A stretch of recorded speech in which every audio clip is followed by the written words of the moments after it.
অঙ্গীকার মনে রাখবেন। হাত দিয়ে বলো সূর্যের আলো রুখতে পারে কি কেউ? তাই তৃণমূল কংগ্রেসকে রোখা যাবে না। তৃণমূল কংগ্রেস তুলবে আন্দোলনের ঢেউ।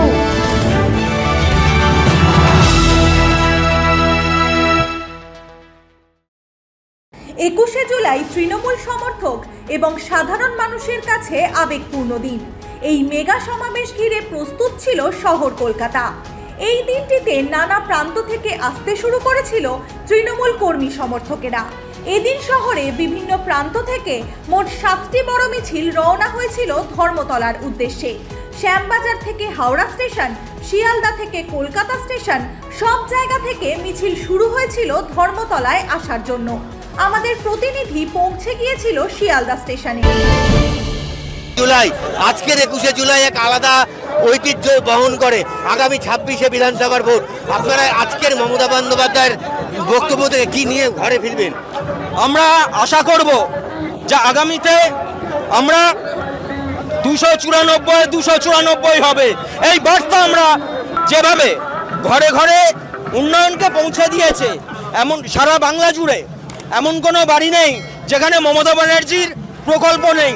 খাদ্যসাথী থেকে স্বাস্থ্যসাথী, কন্যাশ্রী থেকে রূপশ্রী, যুবশ্রী যেভাবে পৌঁছে দিয়েছে আমার মনে হয় একদম বুক পকেটে আমাদের। আপনি কোথা থেকে আসছেন, নাম কি? আমি কল্যাণী শহর থেকে আসছি। বিভিন্ন রকমের মডেলের সাজসজ্জিত ছিল প্রতিটা মিছিল।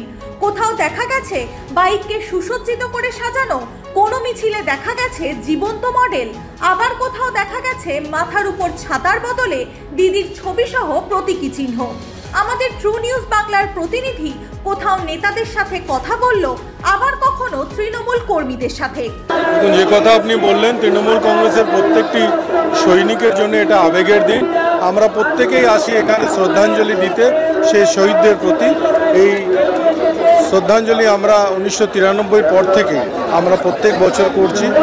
লক্ষ লক্ষ মানুষ একত্রিত হয়ে এখানে আসে এবং তারা সবাই শ্রদ্ধাঞ্জলি দেয়। আর যেভাবে ভারত জুড়ে বিজেপি শাসিত রাজ্যগুলো আমাদের তৃণমূল বাঙালির উপরে যে অত্যাচার হচ্ছে, সেই অত্যাচারের প্রতিবাদে আজকে সাধারণ মানুষ থেকে আরম্ভ করে বাংলার 10 কোটি মানুষ আজকে রাস্তায় নেমে পড়েছে।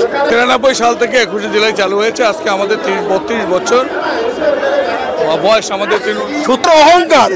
আজকে যে আমরা 2011 থেকে সরকারে আছি, সেই ভিত হয়তো স্থাপিত হয়েছিল 1993-এ 13 জন শহীদের রক্ত দিয়ে। আর সেই শহীদদের রক্ত যেন বৃথা যায়নি তার প্রমাণ আমরা সরকারে থেকেও যে শহীদদের ভুলিনি, এটাই আমাদের নেত্রীর প্রমাণ, এটাই আমাদের প্রমাণ, এটাই সাধারণ তৃণমূল কংগ্রেস কর্মীদের প্রমাণ। একটা কথা খুব বলতে ইচ্ছা করছে, তৃণমূল কংগ্রেস যাকে বাঘ বলতো সেই বীরভূমের অনুব্রত মণ্ডল গতকাল এসেছিল, কিন্তু পুলিশ তাকে তার মঞ্চের অভিমুখে উঠতে দেয়নি, বাইরে চেয়ার দিয়ে বসতে দিয়েছিল। এর ফলে 26শে বীরভূম থেকে কি মনে হচ্ছে কোথাও কোনো ক্ষয়ক্ষতি হতে পারে? আমরা বীরভূম তো জিতে বসে আছি, আর উনি বাঘ ছিলেন, বাঘ আছেন। কালকে কেন ঢুকতে দেয়নি, ওনাকে মঞ্চে উঠতে দেয়নি? ওনার শারীরিক একটু অবস্থা খারাপ ছিল, পুলিশ প্রশাসন রিস্ক নেয়নি, ওই জন্য ওনাকে বলা যে নিচে ওয়েট করুন। সেটা তো আপনার বিরোধীরা তো অন্য প্রমুখ নেই। বিরোধীরা তো বিরোধ করবে, আগে কোনো কাজ করতে বলুন, তারপর বিরোধিতা করতে বলুন। দেখতে পাচ্ছেন তো, যেখানে দেখছেন একটাই রং, জনসমুদ্র। আর প্রমাণ রাখে না এই 21শে জুলাই কতটা সার্থক আর 21শে জুলাইয়ের মাহাত্ম্য। যাচ্ছি আমাদের মমতা ব্যানার্জি, আমাদের নেত্রীর কথা শুনতে যাচ্ছি আমরা। 26শে কথা শুনে আমরা এগিয়ে পড়বো, ঝাঁপিয়ে পড়বো। আমরা এবার 200 থেকে 250 সিট নিয়ে আমরা ঝাঁপাবো। আর আমরা বিজেপিকে আমরা এই পশ্চিমবাংলা থেকে ওরে 25 থেকে 26টা সিট দিয়ে ওদের বিরোধ শূন্য করে বিরোধী জনতাকে আমরা বিসর্জন দিয়ে ছাড়বো। আমরা যাচ্ছি আমাদের দিদির ভাষণ শুনতে এবং আমাদের জননেতা অভিষেক বন্দ্যোপাধ্যায়ের বক্তব্য শুনতে যাচ্ছি। আমরা বনগা থেকে এসেছি, 8 নম্বর ওয়ার্ড থেকে। আজকের 21শে জুলাই শহীদ স্মরণ, কজন শহীদ মারা গেছিল আপনি জানেন? 13 জন শহীদ মারা গেছে পুলিশের গুলিতে।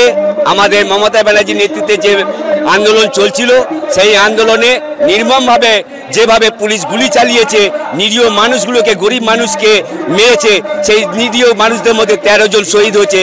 তাই তাদেরকে সম্মান দিতে, তাদেরকে শ্রদ্ধাঞ্জলি দিতে আমাদের মমতা ব্যানার্জি প্রত্যেক বছর এই দিনটিকে পালন করে 21শে জুলাই হিসেবে। 21শে জুলাইয়ের বিষয়ে আমাদের নতুন করে কিছু বলার নেই।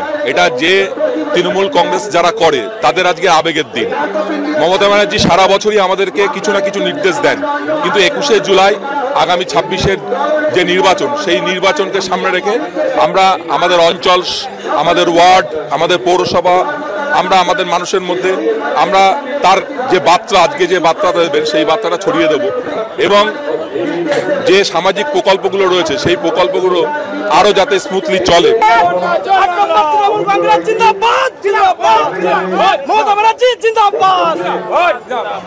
21 মানেই আবেগ, আর 21 মানেই তৃণমূল কংগ্রেস কর্মীদের মধ্যে এক উন্মাদনা। সোমবার ধর্মতলায় শহীদ স্মরণ মঞ্চ থেকে নতুন স্লোগানে বিরোধীদের বার্তা দিলেন তৃণমূল সুপ্রিম মমতা বন্দ্যোপাধ্যায়। জব্দ হবে, স্তব্ধ হবে, আমাদের দর্শন তোমাদের বিসর্জন। আর এবারে স্লোগানটা হবে জব্দ হবে, জব্দ হবে, স্তব্ধ হবে, এবং তোমাদের আমাদের দর্শন তোমাদের বিসর্জন। বাদবাকিটা বুঝিয়ে বলবো আবার।